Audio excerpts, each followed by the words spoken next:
break 'em up, break 'em up. 1995, fool. Let me set the scenery.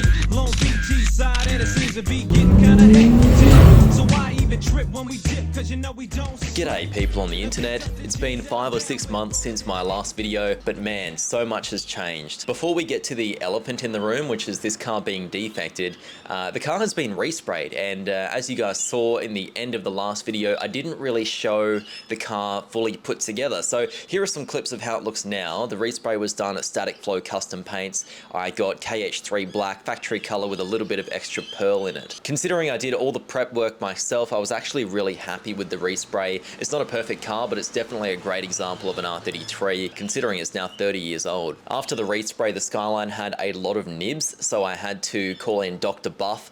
Shout out to Mo, who runs Dr. Buff. Excellent service here in Adelaide. He also gave the car a stage 3 paint correction and a cut and polish, so the thing is shiny. It's very dusty at the moment because, as you can see, it's on jack stands, and I'm doing some suspension work to get this thing off defect, but we'll get there. I promise, we'll get there. We'll talk about it soon. After the respray, I found myself wanting to drive this car everywhere, so that's exactly what I have been doing until I got defected, of course. I decided to pick up some Michelin Pilot Sport 5 tires from Costco. Got a pretty good deal on those. They were about $1,400 fitted, so pretty decent compared to the larger tire retailers. Highly recommend the Pilot Sport 5s. Went on a 2,100 kilometer trip across the Great Ocean Road in Melbourne, and they held up brilliantly. We were driving those roads, having a great time, and the tires did an excellent job. Really good handling. They give you a lot of confidence when you're going into corners. The Great Ocean Road was an excellent experience with this car. I decided to take it with a bunch of my mates. We went to Melbourne for Status, which was a fantastic event. That's an NA block. That's 2,100 kilometers across Australia with 0 problems, no overheating, no leaks. Really solid vehicle, and I'd highly recommend it if you were to try and do the same thing in a old Nissan. If it's maintained well, it can be done. Before the trip, I did a bunch of maintenance. I changed the transmission fluid, did an overall service, changed the clutch slave cylinder as well, which was leaking. I ended up changing my window washer motor, which means that my sprayers at the front windshield are now working for the first time ever. Really cool that so many things are working on this car. I managed to get a rear wiper as well instead of the awkward little nub sticking out, which doesn't look great. Since the last video, I did purchase some custom plates. As you can see, saved because I'm saved by Jesus Christ, and it says in the Bible that if you confess that Jesus is Lord and repent for sin, then you will be saved. Shoot me a message and we can talk about it. Bro, how are you? Crazy, man. Bro, it's been saved, right? Yeah, it's been saved. I'm saved as well, man, by Jesus Christ. You guys send me too, bro. That's it, bro. Shout out to the Lord Jesus Christ. You already know. So many different cars out here in Adelaide. That's what I love. Now, I actually got defected before the Great Ocean Road, but I got an exemption to go on the trip. However, the defect experience was not very nice. I was going through a random breath test at Military Road at West Lakes here in Adelaide. A couple officers were just, you know, nodding and that sort of thing. And this last officer, he said, "You come in." He pointed at me like that. He said, "You come in." He waved me in. The first thing he said was, "Pop the bonnet." So I popped the bonnet. He had a look.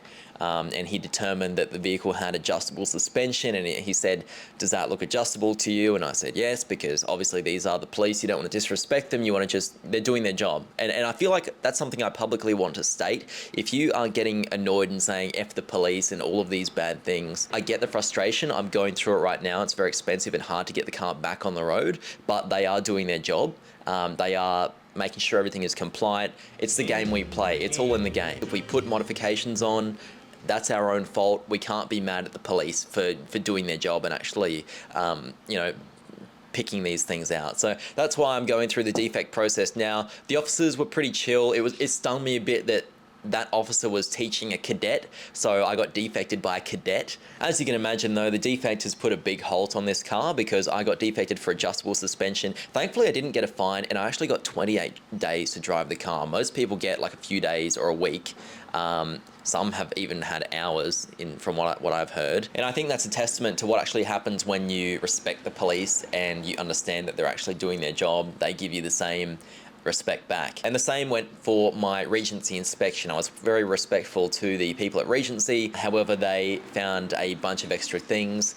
So the rear tail light lamps did not illuminate. I have fixed those with new bulbs. My passenger seat bolts, some of them were a bit loose. very slightly, like finger tight, so I just tightened those up.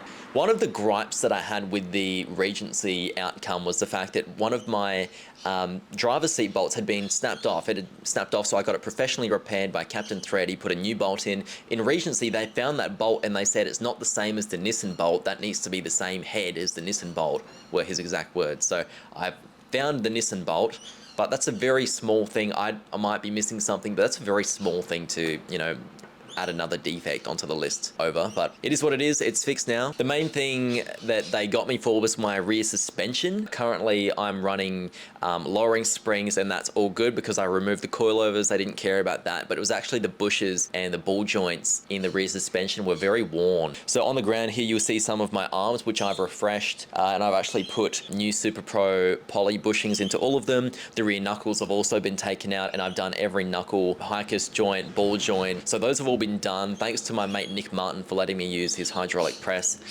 Super helpful, super nice guy as well. He's got a Sylvia, he's a really cool dude. The entire rear suspension will be refreshed aside from the subframe bushes, which I think might have actually been done at some point. I did not have any troubles with my exhaust when I went through Regency because Adelaide Exhaust Centre, shout out to Troy, really awesome dude, has lent me his stock R33 exhaust, which he's actually cut up to match my dump pipe, and this thing is quiet as a mouse, as he said. So shout out to him for helping me out. My HKS exhaust is at the shop, and that will go back on when I hopefully pass. We'll see what happens. Another thing they added to the defect list was my airbag light doesn't turn on. I believe it's because the last owner put an aftermarket steering wheel on and removed the bowl. I'm going to take that apart today and try to find out. Also, my two front tires were an issue. They had inner camber wear. Now, I found that one a little bit frustrating because the tires and the wheels that are on this car currently, or being used to go through Regency, I actually lent them to a mate who went through Regency and cleared Regency. So they were exactly the same. However, I did not pass.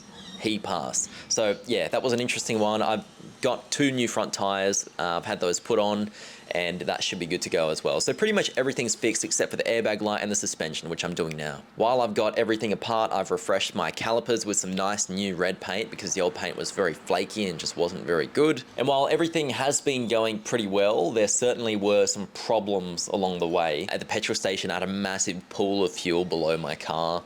It turns out that the top hat, the locking ring on the fuel pump was too loose, so it wasn't actually securing the gasket in place, and fuel was overflowing out of the top of the fuel pump reservoir hole and flowing down through the metal plate on the top of the tank and going all over the ground. So that was really bad. So I got a new gasket from Sleeker Spares, tightened the locking ring, and we are now good to go. The leak is fixed. I was also in the Costco car park with the R33.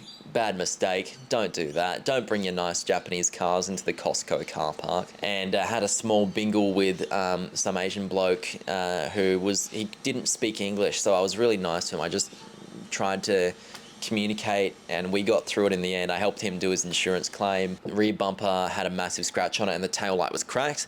Thankfully, I went through insurance and I managed to get a brand new rear tail light, which is insane. They're very hard to find, brand new. So I got a brand new one, and the rear bumper has been resprayed and fixed. I really enjoyed taking this car out and about. If you'd like to see more of it, please feel free to consider subscribing, like the video, and stick around if you enjoy this content. I really think these 90s Jap cars are very special and need to be preserved. So thank you for sticking around and watching this video, and I will see you next time, hopefully with another video about how the car is off defect, but we'll have to see.